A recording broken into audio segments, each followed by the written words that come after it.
Hi friends, welcome to my channel. இன்றைக்கி நம்ம பார்க்க போகிறது ஒரு சூப்பரான ரொம்ப குழந்தைங்களுக்கு பிடித்த ரெசிபி தாங்க. குழந்தைங்களுக்கு இல்லை எல்லாருக்குமே பிடிச்ச ஒரு ரெசிபி தான். இதை பிள்ளைங்களுக்கு மதியம் நம்ம லஞ்சு கூட சில சமயம் கொடுத்து விடலாம். ஏன்னா டிஃபனை தானே இப்போ இருக்கிற பசங்க அதிகம் விரும்புகிறாங்க. அப்போ சைட் டிஷ் எப்படி இது உள்ளே வைக்கலாம் அப்படின்னு சொல்லிட்டு தான் வாங்க ஃப்ரெண்ட்ஸ். இன்றைக்கி குழிப்பணியாரத்துள்ளே எப்படி சட்னி நம்ம வைக்கலாம் அப்படின்றத இந்த ரெசிபி தான் உங்களுக்கு ஷேர் பண்ணியிருக்கேன். வாங்க பார்க்கலாம். வீடியோ ஃபுல்லாக ஸ்கிப் பண்ணாமல் பாருங்கள், உங்களுக்கு ரொம்ப யூஸ்ஃபுல்லாக இருக்கும்.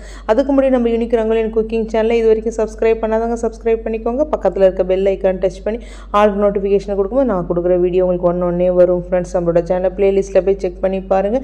உங்களுக்கு ஹெல்த்தியான ரெசிபிஸ் நிறையா இருக்கும். ஃபஸ்ட்டு ஒரு கடாய் வச்சுக்கோங்க. வச்சுட்டு 2 ஸ்பூன் எண்ணெய் போட்டுட்டு நான் காரத்துக்கு 6 வரமிளகாய், நான் 3 தக்காளி பழம், ஒரு 8 நார்மல் சைஸ் வெங்காயத்தை கட் பண்ணி சேர்த்துக்கிறேன். இது நம்ம எந்த அளவு இப்போ குழி பணியாரத்துக்கு நம்ம தேவையோ அதை மட்டும் நம்ம அரைச்சிக்கிட்டு மற்றதை நம்ம தோசைக்கோ இட்லிக்கோ அன்றைக்கி 2 செஞ்ச டிஷ்ஷு, அதனால் அதுக்கு தகுந்த மாதிரி சட்னி நான் ரெடி பண்ணுறேன். இப்போ உங்களோட தேவைக்கு தகுந்த மாதிரி நீங்கள் அரைச்சிக்கோங்க. இப்போ இந்த அளவு நான் சட்னி நல்லா வதக்கிக்கோங்க. நல்லா தக்காளி சுருண்ட பிறகு வெங்காயத்தை சேர்த்து வதக்கும் போது ரொம்பவே சூப்பராக இருக்கும் ஃப்ரெண்ட்ஸ். அந்த அளவு சுருண்டை வதக்கி நம்ம செய்யும்போது சட்னியோட டேஸ்ட்டு வேறு லெவலாக இருக்கும். இப்போ பாருங்கள், சட்னி நல்லா வதக்கி வச்சு ஆற வச்சு எடுத்துகிட்டு வந்துடுங்க. இப்போ எனக்கு குழி பணியாரத்துக்கு எவ்வளோ தேவையோ அதை மட்டும் கொஞ்சமாக நான் எடுத்துக்கிட்டு அதுக்கு உப்பு சேர்த்து நான் அரைச்சி நல்லா மைல்டு பேஸ்ட்டு அரைச்சி எடுத்துகிட்டு வந்துட்டேன். இப்போ அதுக்கு தாளிப்பு கொடுக்கறதுக்கு ஒரு கடாய் வச்சுக்கோங்க. ஒரு 3 ஸ்பூன் நல்லெண்ணெய் போட்டுக்கோங்க. ஏன்னா இது நமக்கு எண்ணெய் பிரிஞ்சு வர்ற அளவு நம்ம சட்னி வதக்கணும். அதுக்காக அந்த அளவு நல்லெண்ணெயில் செய்யும்போது இன்னுமே டேஸ்ட்டாக இருக்கும் ஃப்ரெண்ட்ஸ். அதை நல்லெண்ணெயில் செய்யுங்க. எண்ணெய் காஞ்சதும் நம்ம கொஞ்சமாக கடுகு, கொஞ்சம் இதை குழி பணியாரத்தில் சேர்க்கறது இல்லையா, அதனால் கொஞ்சம் உளுத்தம்பருப்பு அதிகமாக சேர்த்துக்கோங்க.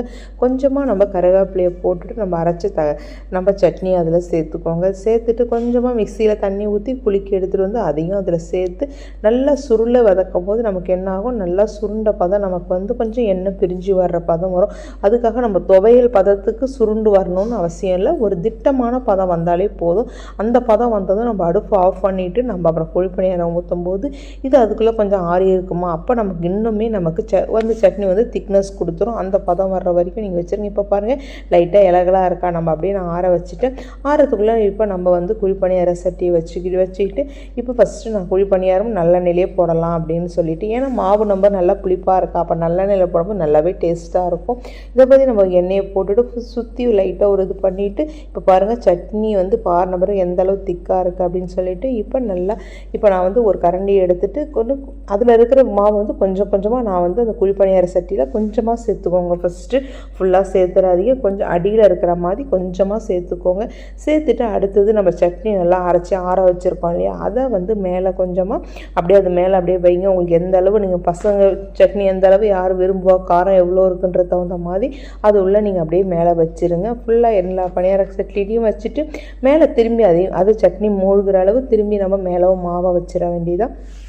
வச்சுட்டு நம்ம கொஞ்சமாக மேலே எண்ணெய் போட்டுட்டு நம்ம அந்த குழி பணியார சட்டியை ஒரு பிளேட் போட்டு மூடிடுங்க. மூடி ஒரு நிமிஷம் போல் அப்படியே அடுப்பை லோ ஃப்ளேமில் இருந்து நம்ம திருப்பும் போது நமக்கு சூப்பராக இருக்கும். இப்போ பாருங்கள், நான் மாவு கொஞ்சம் கொஞ்சமாக மேலே மூண்டு அப்படியே செய்கிறேன்னா அப்போ சட்னி உள்ளே இருக்கிறது வெளியே தெரியாது ஃப்ரெண்ட்ஸ். அந்த அளவு டேஸ்ட்டாக இருக்கும். என்னோடய ஃபேவரட் டிஃபன் ரெசிப்பியில் இந்த கண்டிப்பாக எனக்கு இந்த குழி பணியாரம் ரொம்பவே பிடிக்கும். நம்ம முன்னோர்கள் எந்த அளவு யோசிச்சிருக்காங்க பாருங்கள். அப்போ அந்த காலத்தில் புளிச்ச மாவு இருக்கும்போது இதை மாதிரி ஒரு இதில் ஊற்றி சாப்பிட்ருக்காங்கன்னும் போது எவ்வளோ இதுவாக இருக்கும்.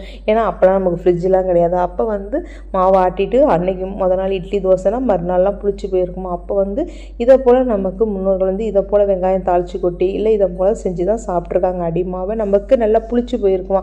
அதை இதை மாதிரி ஊற்றி சாப்பிடும்போது நல்லா புசு நல்லா புளிச்சு இருக்கும்போது நமக்கு மாவு நல்லா புஷ்ஷாக இருக்குமா. அதை போல் செஞ்சு சாப்பிட்ருக்காங்க. இப்போ பாருங்கள், நல்லா நமக்கு குழி பணியாரம் வெந்து திருப்பி எடுத்தாச்சு. இப்போ பாருங்கள், நமக்கு ஒட்டாமல் சூப்பராக வந்துச்சு. இப்போ நான் அடுத்த பேட்சும் போட்டு எடுத்துக்கிறேன். இப்போ நான் ஃபஸ்ட்டு பசங்களுக்குன்றதால கொஞ்சமாக சட்னி, அடுத்து பெரியவங்களுக்காக நல்லா சட்னி சாப்பிடுவாங்கன்னா நிறைய சட்னி அதில் வச்சுக்கோங்க. இதை போல் வச்சு நம்ம செய்யும்போது நமக்கு சைட் டிஷ் தனியாக பசங்களுக்கு நம்ம மதியம் லஞ்சுக்கு கொடுக்குறோம். இதை மாதிரி கொடுக்கும்போது கண்டிப்பாக சாப்பிட்டு வரும். அங்கே மாதிரி டிஃப்ரெண்ட்டாக இருக்கும்போது இதுக்கு நம்ம தனியாக சட்னிலாம் எதுவும் தனியாக மேலே வைக்காமல் இதை போல் நம்ம உள்ளே வச்சுருக்கும் போது பசங்க அப்படியே பிரித்து சாப்பிடும்போது ரொம்பவே டேஸ்ட்டாக இருக்கும் ஃப்ரெண்ட்ஸ். இதை போல் நீங்கள் செஞ்சு பார்த்துட்டு எப்படி இருக்குன்னு சொல்லிட்டு மறக்காமல் கமெண்ட் பண்ணுங்கள். இப்போ பாருங்கள், அது மாதிரி சட்னி உள்ளே வச்சு மாவு கொஞ்சம் நிறைய இருக்கும்போது நல்ல நல்லாவே புஷியாக நம்ம குழி பணியாரமும் டேஸ்ட்டாக இருக்குது.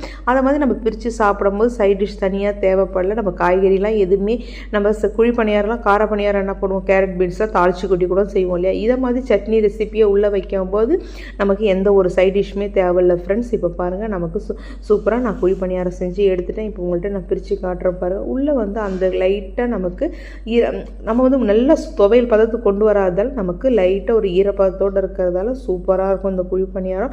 நமக்கு எந்த சைட் டிஷ் இல்லாமல் நம்ம அப்படியே சாப்பிடலாம் ஃப்ரெண்ட்ஸ். நீங்களும் இதே போல் செஞ்சு உங்கள் பசங்களுக்கு கொடுத்துட்டு நீங்கள் வீட்டில் இருக்கவங்களும் சாப்பிட்டுட்டு எப்படி இருக்குன்னு சொல்லிட்டு மறக்காமல் கமெண்ட் பண்ணுங்கள். என்னோடய வீடியோ பிடிச்சிருந்தா லைக் பண்ணுங்கள், ஷேர் பண்ணுங்கள், சப்ஸ்கிரைப் பண்ணிக்கோங்க. பக்கத்தில் இருக்க பெல் ஐக்கானையும் டச் பண்ணிக்கோங்க.